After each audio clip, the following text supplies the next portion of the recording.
Awaking in the middle of a particularly tough snore and sitting up in bed to get his thoughts together, Scrooge had no occasion to be told that the bell was again upon the stroke of 1. He felt that he was restored to consciousness in the right nick of time for the especial purpose of holding a conference with the second messenger dispatched to him through Jacob Marley's intervention. But, finding that he turned uncomfortably cold when he began to wonder which of his curtains this new spectre would draw back, he put them every one aside with his own hands, and, lying down again, established a sharp lookout all around the bed, for he wished to challenge the spirit on the moment of its appearance, and did not wish to be taken by surprise and made nervous. Gentlemen of the free and easy sort, who plume themselves on being acquainted with a move or two, and being usually equal to the time of day, expressed a wide range of their capacity for adventure by observing that they are good for anything from pitch and toss to manslaughter, between which opposite extremes, no doubt, there lies a tolerably wide and comprehensive range of subjects.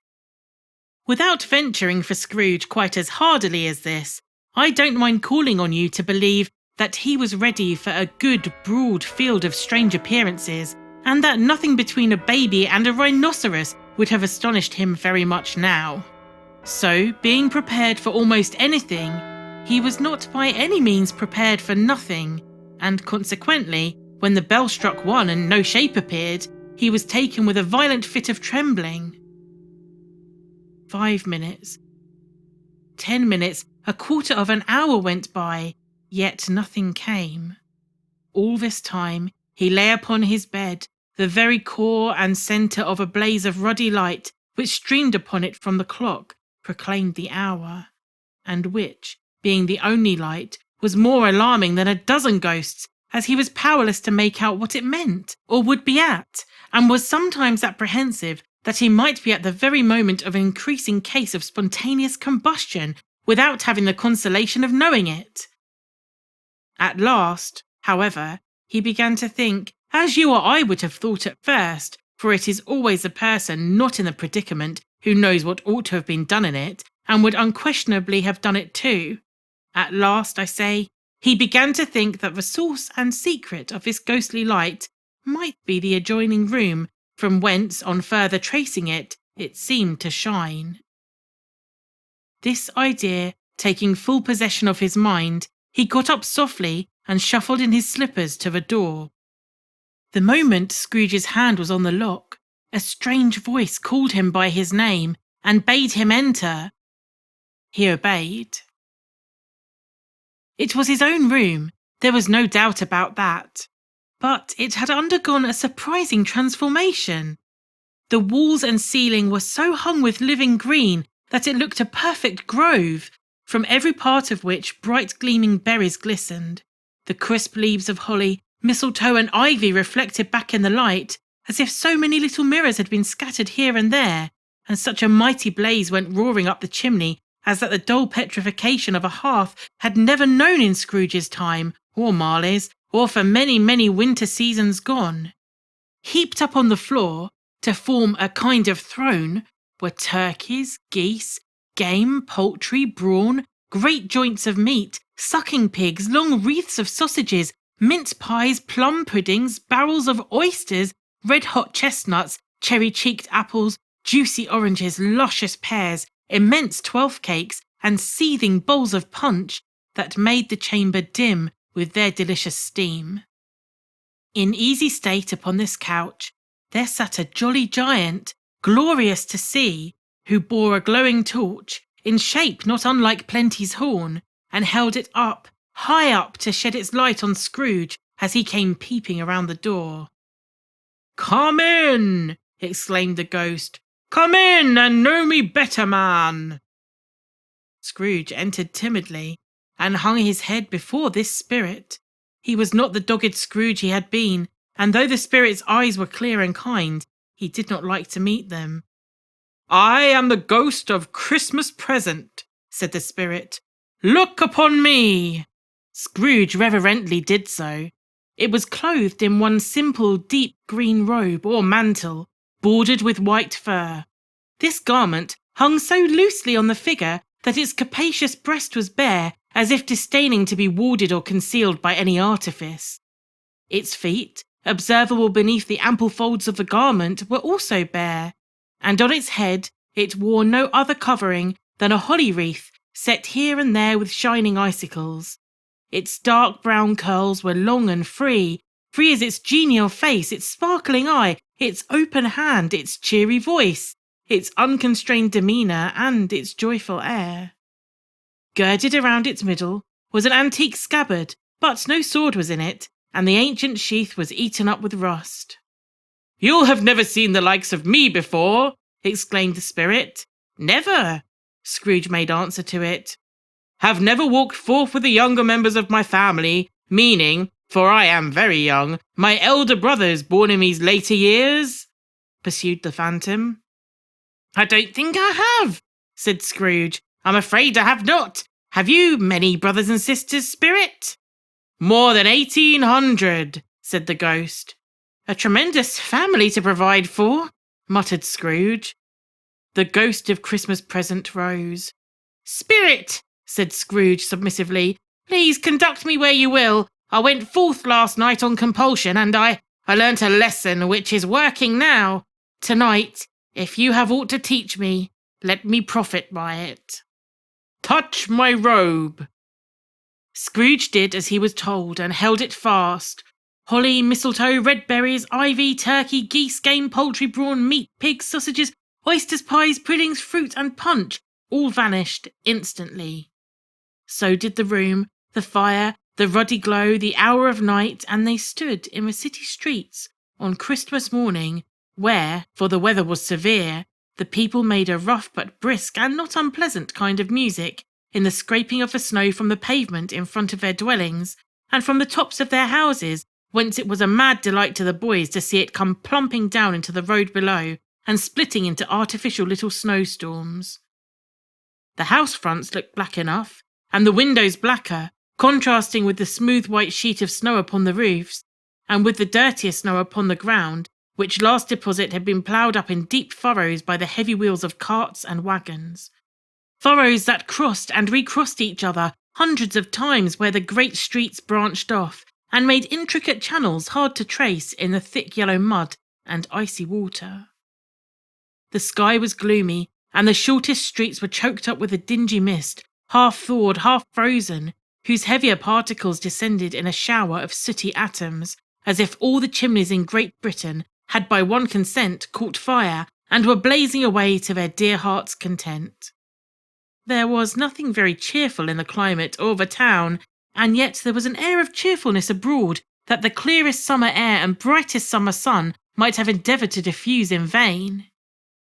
The people who were shovelling away on the housetops were jovial and full of glee, calling out to one another from the parapets, and now and then exchanging a facetious snowball, better-natured missile, far than many a wordy jest, laughing heartily if it went right, and less heartily if it went wrong. The poulterers' shops were still half open, and the fruiterers were radiant in their glory. There were great, round, pot-bellied baskets of chestnuts, shaped like waistcoats of jolly old gentlemen, lolling at the doors and tumbling out into the streets in their apoplectic opulence. There were ruddy brown-faced, broad-girthed Spanish onions, shining in the fatness of their growth like Spanish friars, and winking from their shelves in wanton slyness at the girls as they went by, and glanced demurely at the hung-up mistletoe. There were pears and apples clustered high in blooming pyramids. There were bunches of grapes made in the shopkeeper's benevolence to dangle from conspicuous hooks that people's mouths might water gratis as they passed. There were piles of filberts mossy and brown, recalling in their fragrance ancient walks among the woods, and pleasant shufflings ankle-deep through withered leaves. There were Norfolk biffins, squab and swarthy, setting off the yellow of the oranges and lemons, and in the great compactness of their juicy persons, urgently entreating and beseeching to be carried home in paper bags and eaten straight after dinner. The very gold and silver fish set forth among these choice fruits in a bowl, though members of a dull and stagnant blooded race, appeared to know that there was something going on, and, to a fish, went gasping around and round in their little world in slow and passionless excitement. The grocers, nearly closed, with perhaps 2 shutters down or 1, but through those gaps such glimpses. It was not alone that the scales descending on the counter made a merry sound, or that the twine and roller parted company so briskly, or that the canisters were rattled up and down like jiggling tricks, or even the blended scents of tea and coffee were so grateful to the nose, or even that the raisins were so plentiful and rare, and almonds so extremely white, the sticks of cinnamon so long and straight, the other spices so delicious, the candied fruits so caked and spotted with molten sugar, as if to make the coldest onlookers feel faint and subsequently bilious. Nor was it that the figs were moist and pulpy, or that the French plums blushed in modest tartness from their highly decorated boxes, or that everything was good to eat and in its Christmas dress. But the customers were also hurried and eager in the hopeful promise of a day that they tumbled up against each other at the door, crashing their wicker baskets wildly, and left their purchases on the counter and came running back to fetch them and committed hundreds of the like mistakes in the best humour possible, while the grocer and his people were so frank and fresh that the polished hearts with which they fastened their aprons behind might have been their own, worn outside for general inspection and for Christmas doors to peck at if they so chose. But soon the steeples called the good people all to church and chapel, and away they came, flocking through the streets in their best clothes and with their gayest faces. And at the same time there emerged from scores of by-streets, lanes and nameless turnings innumerable people carrying their dinners to the bakers' shops. The sight of these poor revellers appeared to interest the spirit very much, for he stood with Scrooge beside him in a baker's doorway, and, taking off the covers as their bearers passed, sprinkled incense on their dinners from his torch. And it was a very uncommon kind of torch, for once or twice, when there were angry words between some dinner carriers who had jostled each other, he shed a few drops of water on them from it, and their good humour was restored directly, for they said it was a shame to quarrel upon Christmas Day, and so it was, God love it, so it was. In time, the church bells ceased, and the bakers were shut up, and yet there was a genial shadowing forth of all these dinners, and the progress of their cooking, in the thawed blotch of wet above each baker's oven, where the pavement smoked as if its stones were cooking too. "Is there a peculiar flavour in what you sprinkle from your torch?" asked Ebenezer Scrooge. "There is, my own." Would it apply to any kind of dinner on this day?" asked Scrooge. "To any kindly given to a poor one most." "Why to a poor one most?" asked Scrooge. "Because it needs it the most." "Spirit," said Scrooge after a moment's thought, I wonder you, of all these beings and the many worlds about us, should desire to cramp these people's opportunities of innocent enjoyment." "Aye," cried the spirit, "you would deprive them of their means of dining every 7th day, often the only day on which they can be said to dine at all," said Scrooge. "Wouldn't you?" "Aye," cried the spirit. "You seek to close these places on the 7th day," said Scrooge, "and it comes to the same thing." "I seek," exclaimed the spirit. "Forgive me if I am wrong. It has been done in your name, or at least in that of your family," said Scrooge. "There are some upon this earth of yours," returned the spirit, "who lay claim to know us, and who do their deeds of passion, pride, ill will, hatred, envy, bigotry, and selfishness in our name, who are as strange to us and all our kith and kin as if they had never lived. Remember that, and charge their doings on themselves, not us." Scrooge promised that he would, and they went on, invisible as they had been before, into the suburbs of the town. It was a remarkable quality of the ghost, which Scrooge had observed at the baker's, that notwithstanding his gigantic size, he could accommodate himself to any place with ease, and that he stood beneath a low roof quite as gracefully and like a supernatural creature as it was possible he could have done in any lofty hall. And perhaps it was the pleasure the good spirit had in showing off this power of his, or else it was his own kind, generous, hearty nature, and his sympathy with all poor men, that led him straight to Scrooge's clerk's. For there he went, and took Scrooge with him, holding his robe, and on the threshold of a door the spirit smiled and stopped to bless Bob Cratchit's dwelling with the sprinklings of his torch. Think of that! Bob had but 15 bob a week himself. He pocketed on Saturday but 15 copies of his own Christian name, and yet the ghost of Christmas present blessed his 4-roomed house.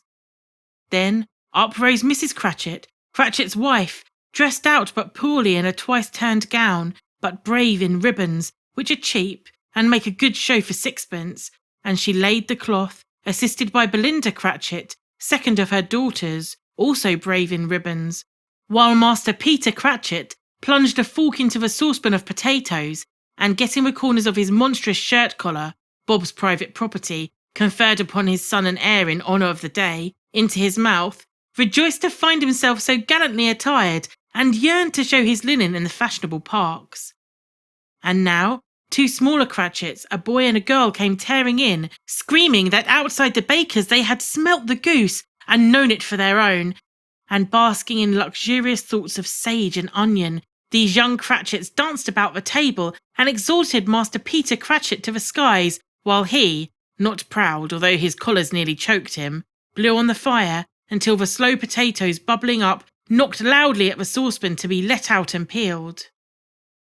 "Whatever has got your precious father then?" said Mrs. Cratchit, "and your brother Tiny Tim? And Martha weren't as late last Christmas Day by half an hour." "Here's Martha, mother," said a girl, appearing as she spoke. "Here's Martha, mother," cried the 2 young Cratchits. "Hurrah, there's such a goose, Martha!" "Why, bless your heart alive, my dear, how late you are," said Mrs. Cratchit, kissing her a dozen times and taking off her shawl and bonnet for her with officious zeal.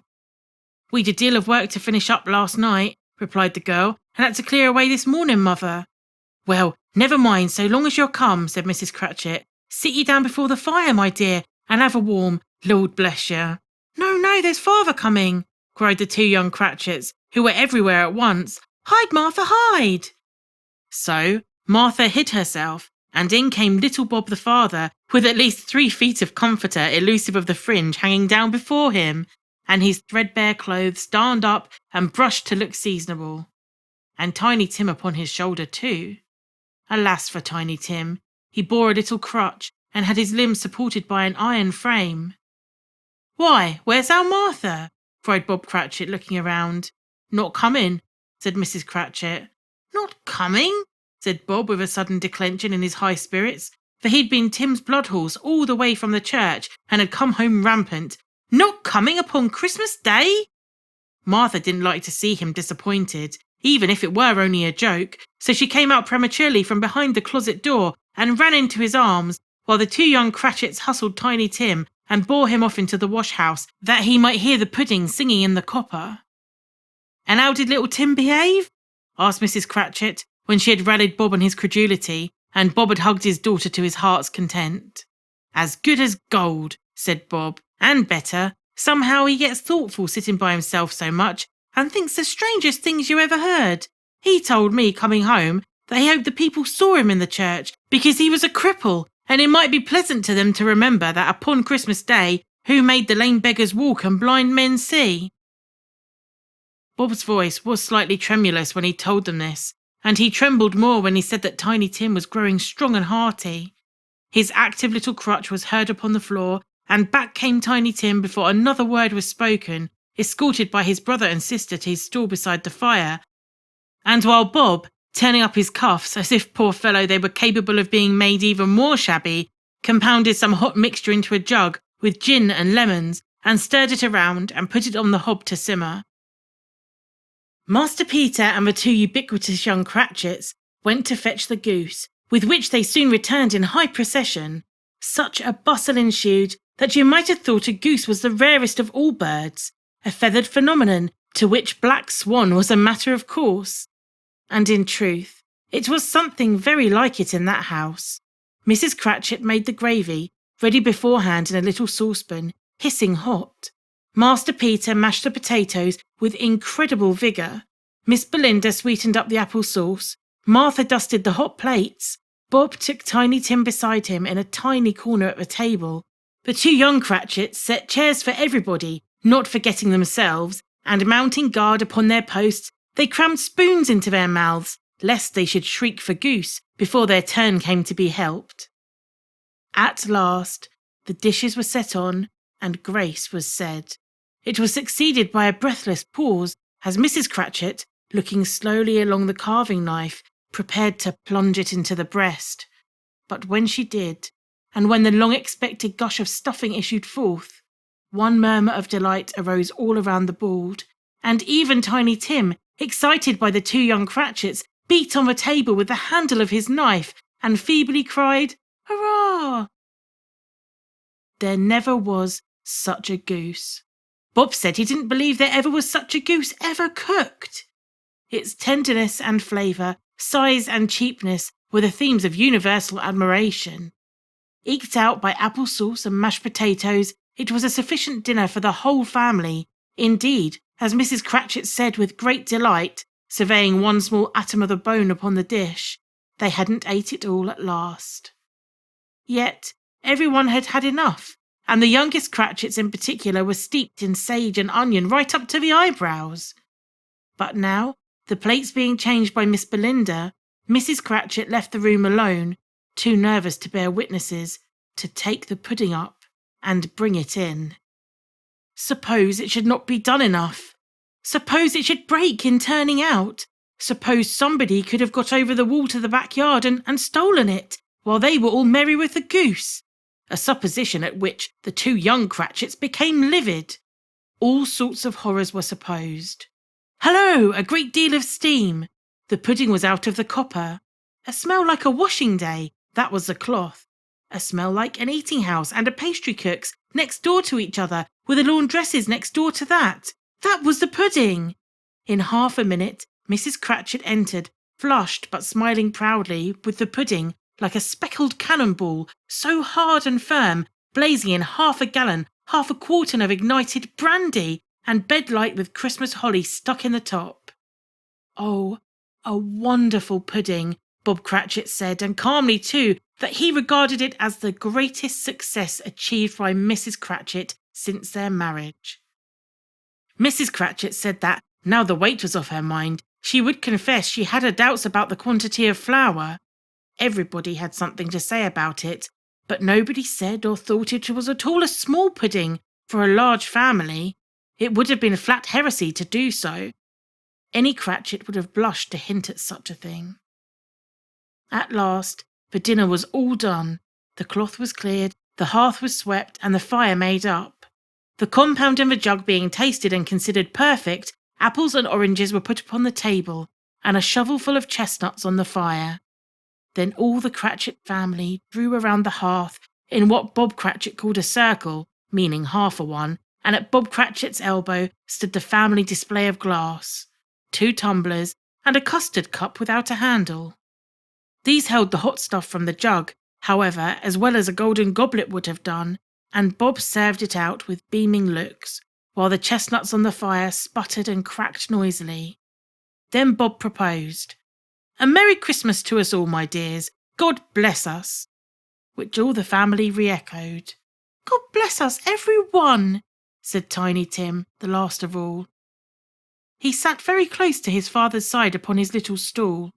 Bob held his withered little hand in his, as if he loved the child and wished to keep him by his side, and dreaded that he might be taken away from him. "Spirit," said Scrooge, with an interest he had never felt before, "can you tell me if Tiny Tim will live?" "I see a vacant seat," replied the ghost, "in the poor chimney corner, and a crutch without an owner, carefully preserved. If these shadows remain unaltered by the future, the child will die." "No, no," said Scrooge. "Oh, no, kind spirit, say he will be spared." "If these shadows remain unaltered by the future, none other of my race," returned the ghost, "will find him here. What then? If he be like to die, he had better do it, and decrease the surplus population." Scrooge hung his head to hear his own words quoted by the spirit, and was overcome with penitence and grief. "Man," said the ghost, "if man you be in heart, Not adamant, forbear that wicked cant until you have discovered what the surplus is, and where it is. Will you decide what men shall live, what men shall die? It may be that in the sight of heaven you are more worthless and less fit to live than millions like this poor man's child.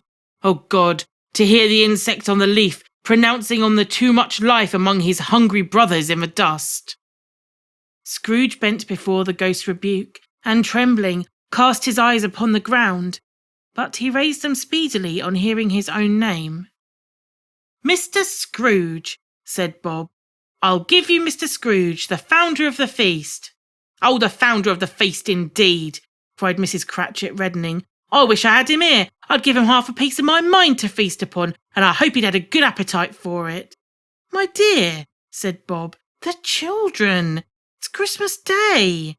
"It should be Christmas Day, I'm sure," said she, "on which one drinks to the health of such an odious, stingy, hard, unfeeling man as Mr. Scrooge. Oh, you know he is, Robert. Nobody knows it better than you do, poor fellow." "My dear," was Bob's mild answer, "Christmas Day." "I'll drink his health for your sake, and the day's," said Mrs. Cratchit. "Not for his. Long life to him, a Merry Christmas and a Happy New Year. He'll be very merry and very happy, I'll have no doubt." The children drank the toast after her. It was the first of their proceedings which had no heartiness in it. Tiny Tim drank it last of all, but he didn't care twopence for it. Scrooge was the ogre of the family.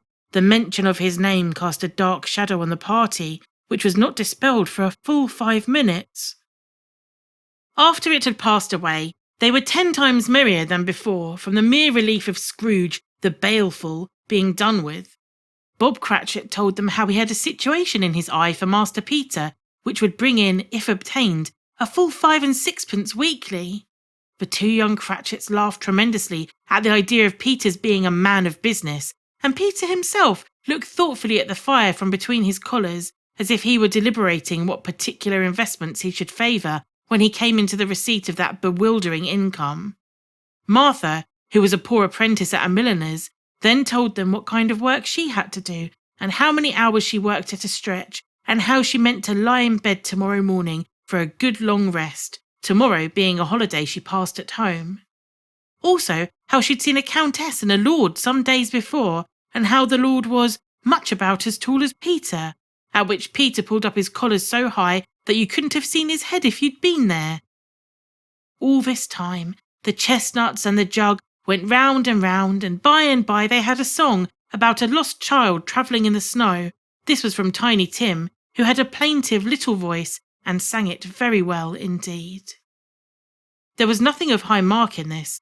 They were not a handsome family. They were not well dressed. Their shoes were far from being waterproof. Their clothes were scanty, and Peter might have known, and very likely did, the inside of a pawnbroker's. But they were happy, grateful, pleased with one another, and contented with the time.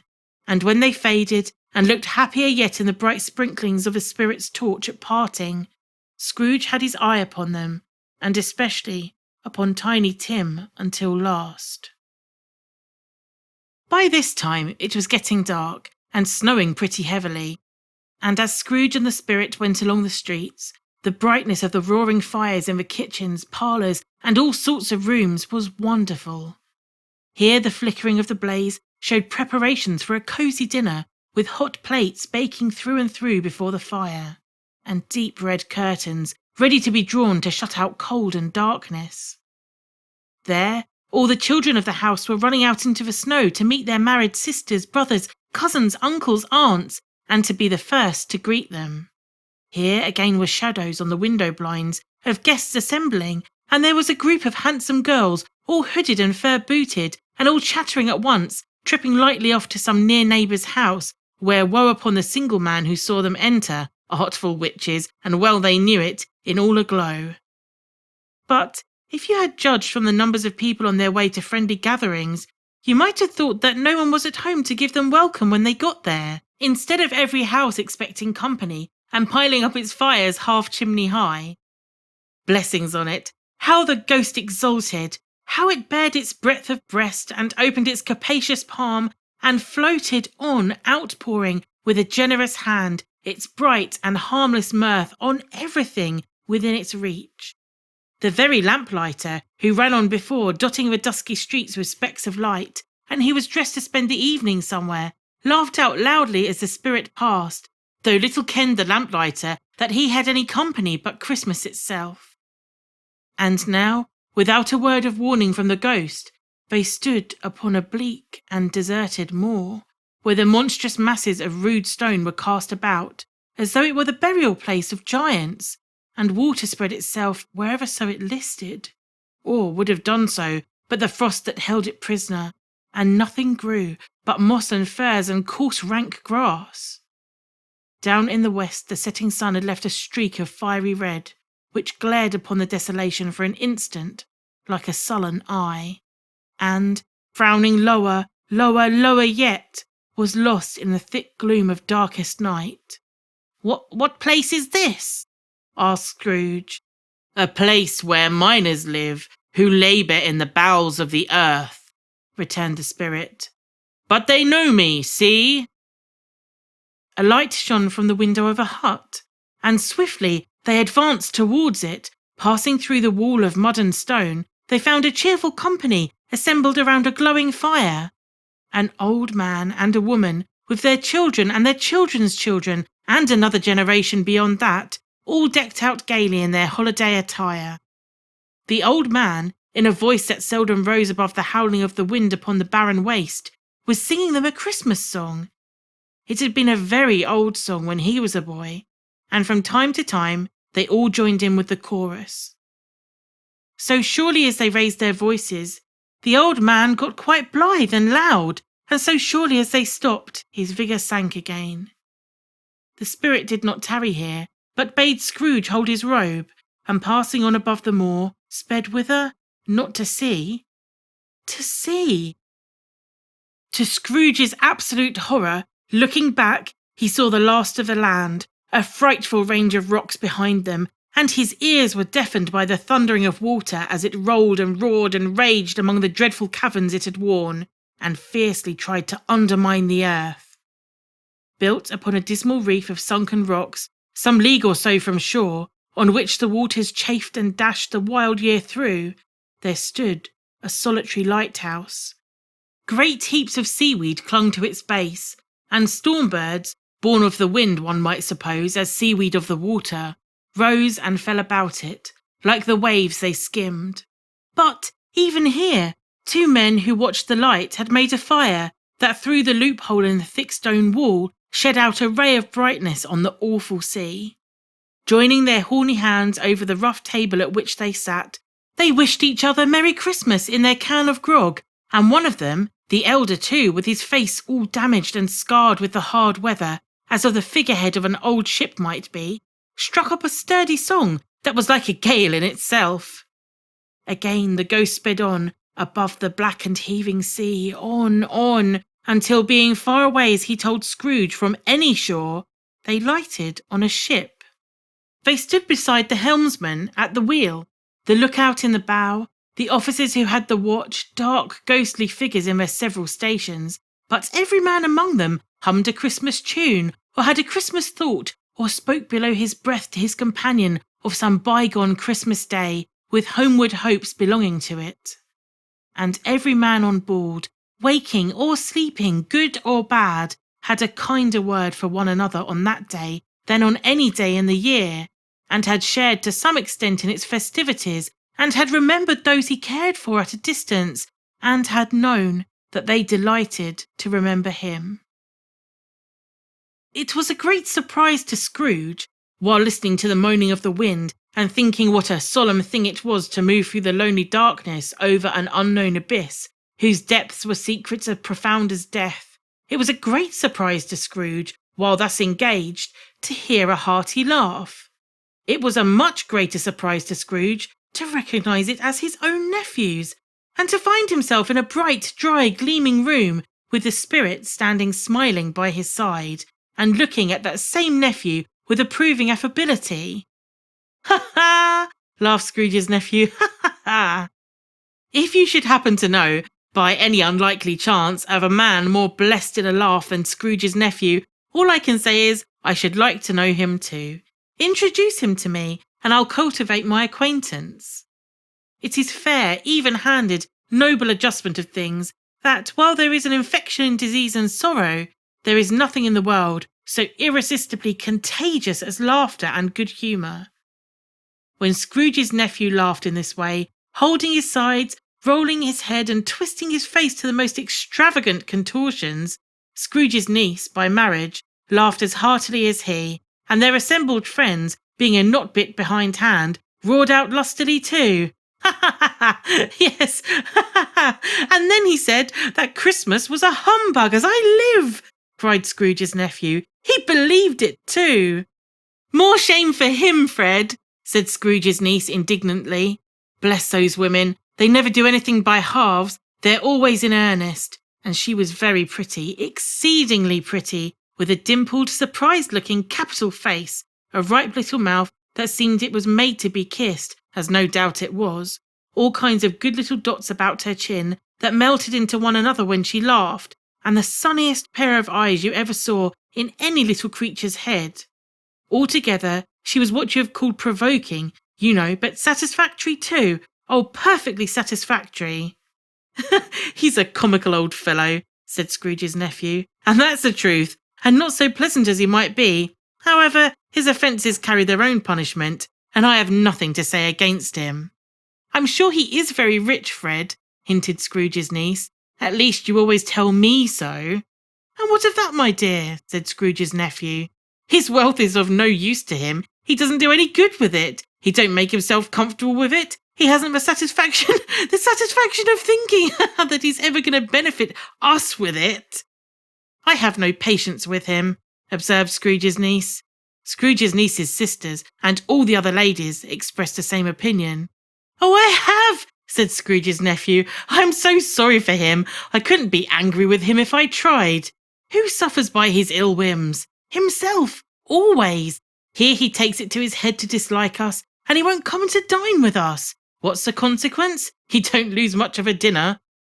Indeed, I think he loses a very good dinner, interrupted Scrooge's niece. Everybody else said the same, and they must be allowed to have been competent judges, because they had just had dinner, and with the dessert set upon the table, they were clustered around the fire by lamplight. Well, I am very glad to hear it, said Scrooge's nephew, because I haven't any great faith in these young housekeepers. What do you say, Topper? Topper had clearly got his eye upon one of Scrooge's niece's sisters, for he answered that a bachelor was as wretched as an outcast who had no right to express an opinion on the subject. Whereat Scrooge's niece's sister, the plump one with the lace tucker, not the one with the roses, blushed. Do go on, Fred, said Scrooge's niece, clapping her hands. Oh, he never finishes what he begins to say. He's such a ridiculous fellow. Scrooge's nephew revelled in another laugh, and, as it was impossible to keep the infection off, though the plump sister tried ever so hard to do it with her aromatic vinegar, his example was unanimously followed. I was only going to say, said Scrooge's nephew, that the consequence of his taking a dislike to us and not making merry with us is, as I think, that he loses some pleasant moments, which, you know, they could do him no harm. I'm sure he loses pleasanter companions than he can find in his own thoughts, either in his mouldy old office or his dusty chambers. I mean to give him the same chance every year, whether he likes it or not, for I pity him. You know, he may rail at Christmas till he dies, but he can't help thinking better of it. I defy him, if he finds me going there in good temper, year after year, and saying, Uncle Scrooge, how are you? If it only puts him in that vein to leave his poor clerk £50, then that's something, and I think I shook him yesterday. It was their turn to laugh now, at the notion of his shaking Scrooge.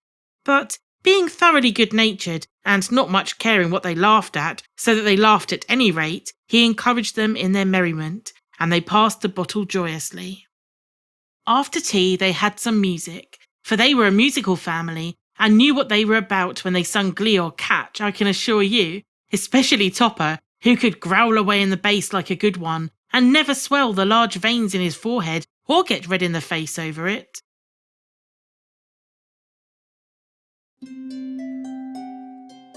Scrooge's niece played well upon the harp, and played among other tunes a simple little air, a mere nothing you might learn to whistle in 2 minutes, which had been familiar to the child who fetched Scrooge from the boarding school, as he had been reminded of the ghost of Christmas past. When this strain of music sounded, all the things that the ghost had shown him came upon his mind. He softened more and more, and thought that if he could have listened to it often years ago, he might have cultivated the kindnesses of life for his own happiness with his own hands, without resorting to the sexton's spade that buried Jacob Marley. They didn't devote the whole evening to music. After a while they played at forfeits, for it's good to be children sometimes, and never better than at Christmas, when its mighty founder was a child himself. Stop! There was the first game at Blind Man's Buff. Of course there was. And I no more believe Topper was really blind than I believe he had eyes in his boots. My opinion is that it was a done thing between him and Scrooge's nephew, and that the ghost of Christmas Present knew it. The way he went after that plump sister in the lace tucker was an outrage on the credulity of human nature, knocking down the fire irons, tumbling over the chairs, bumping up against the piano, smothering himself among the curtains. Wherever she went, there he went. He always knew where the plump sister was. He wouldn't catch anybody else. If you had fallen up against him, as some of them did, on purpose, he would have made a feint of endeavouring to seize you, which would have been an affront to your understanding, and would instantly have sidled off in the direction of the plump sister. She often cried out that it wasn't fair, and it really was not. But when at last he caught her, when in spite of all her silken rustlings and her rapid flutterings past him, he got her into a corner whence there was no escape, then his conduct was the most execrable.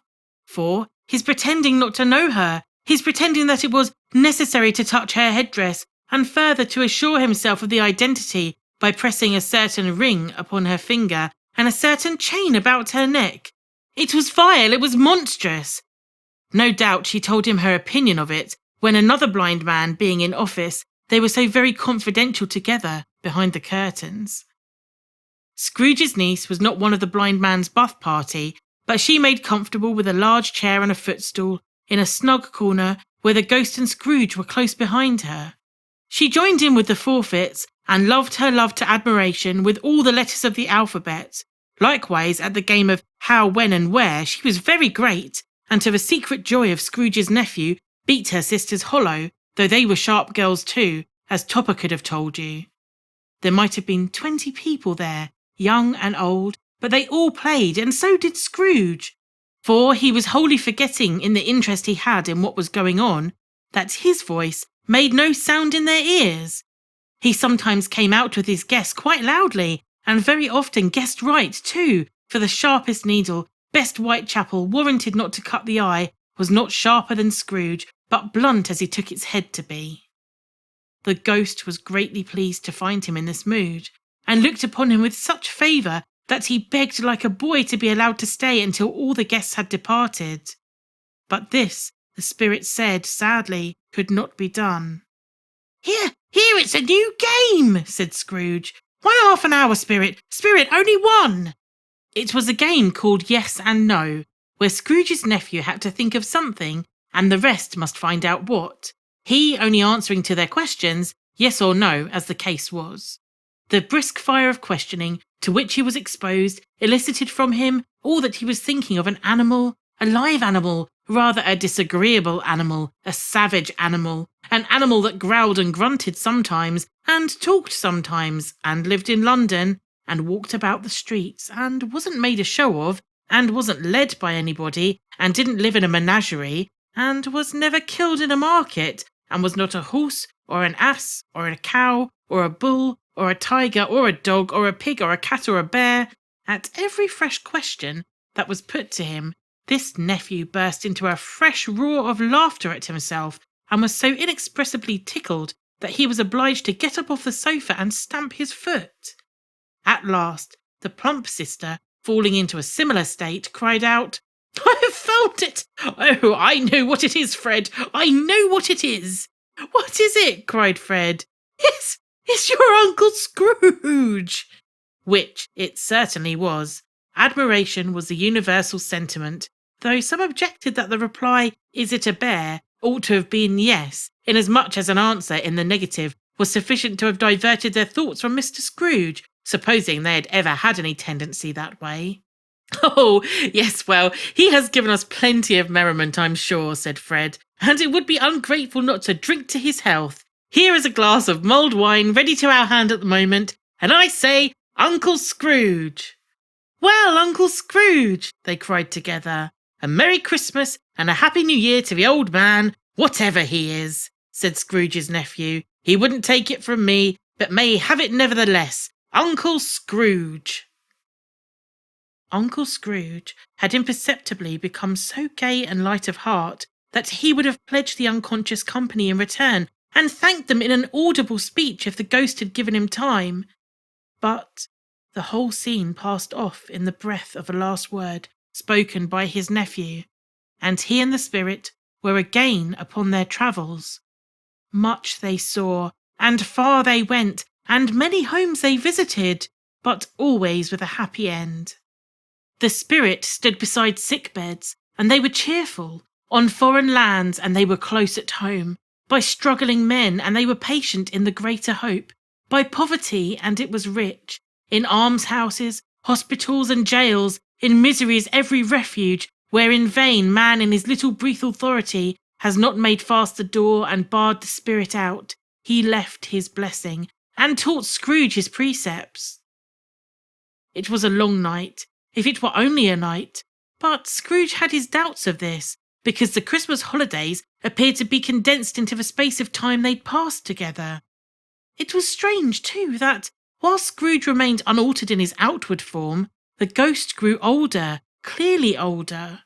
Scrooge had observed this change, but never spoke of it, until they left the children's 12th night party, when, looking at the spirit as they stood together in an open place, he noticed that its hair was grey.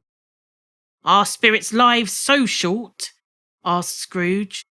"My life upon this globe is very brief," replied the ghost. "It ends tonight." "Tonight?" cried Scrooge. "Tonight at midnight. Hark! The time is drawing near." The chimes were ringing the 11:15 at that very moment. "Forgive me if I'm not justified in what I ask," said Scrooge, looking intently at the spirit's robe, "but I see something strange and not belonging to yourself protruding from your skirts. Is that a foot or a claw?" "It might be a claw, for the flesh there is upon it," was the spirit's sorrowful reply. "Look here." From the foldings of its robe it brought 2 children, wretched, abject, frightful, hideous, miserable. They knelt down at its feet, and clung upon the outside of its garment. "Oh man, look here! Look down here!" exclaimed the ghost. They were a boy and a girl, yellow and meagre, ragged, scowling, wolfish, but prostrate too in their humility. Where graceful youth should have filled their features out and touched them with its fresh tints, a stale and shriveled hand like that of age had pinched and twisted them and pulled them into shreds. Where angels might have sat enthroned, devils lurked and glared out menacing. No change, no degradation, no perversion of humanity in any grade through all the mysteries of wonderful creation has monsters half so horrible and dread. Scrooge started back, appalled, having them shown to him in this way. He tried to say they were fine children, but the words choked themselves, rather than be parties to a lie of such enormous magnitude. "Spirit, are they yours?" Scrooge could say no more. "They are man's," said the spirit, looking down upon them, "and they cling to me, appealing from their fathers. This boy is ignorance, this girl is want. Beware of them both, and of all their degree, but most of all beware of this boy, for on his brow I see that written which is doom, unless the writing be erased. Deny it," cried the spirit, stretching out its hands towards the city. "Slander those who tell it ye, admit it for your factious purposes, and make it worse, and bide the end." "Have they no refuge or resource?" cried Scrooge. "Are there no prisons? said the spirit, turning on him for the last time with his own words. "Are there no workhouses?" The bell struck 12. Scrooge looked about him for the ghost and saw it not. As the last stroke ceased to vibrate, he remembered the prediction of old Jacob Marley, and lifting up his eyes, beheld a solemn phantom, draped and hooded, coming like a mist along the ground towards him.